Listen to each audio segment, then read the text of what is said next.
C'est une histoire d'il y a 20 ans.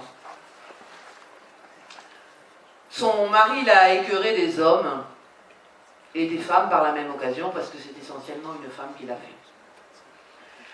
Elle ne pensait certes pas que le garçon dont elle redoutait le regard dès qu'il fut entré dans ce café où elle était installée allait la propulser au statut d'épouse et lui faire reconnaître par voie de conséquence l'image véhiculée par ses contemporains et contemporaines de la femme qu'elle allait découvrir via les spots télé ménagères.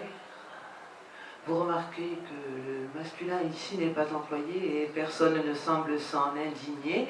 Et puéricultrice, même remarque que précédemment.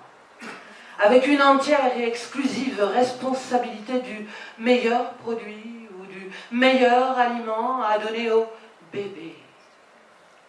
Elle en avait d'autant plus les cheveux droits sur la tête que ces spots-là semblaient ignorer totalement la partie mâle du public et la prédominance au pluriel du masculin sur le féminin dans la langue française, selon les instructions de M. de Vaugelas.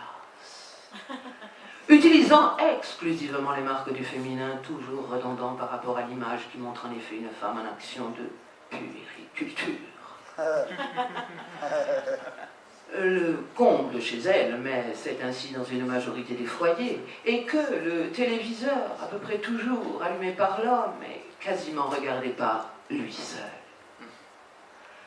Elle avait, avant de rencontrer celui-ci, acheté un téléviseur et un magnétoscope dans un premier temps, l'étape suivante devant être l'achat d'un caméscope, le tout pour pouvoir créer ses propres films. Elle avait dans la tête des idées de clips pour des textes qu'elle comptait interpréter.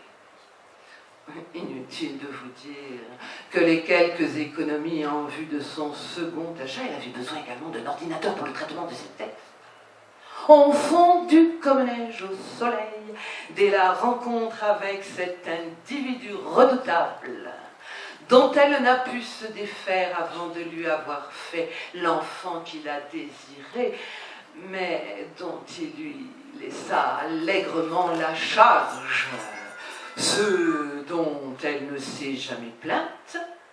Elle aurait eu trop peur que ce ne soit pas lui, mais les femmes de sa famille qui s'en occupent.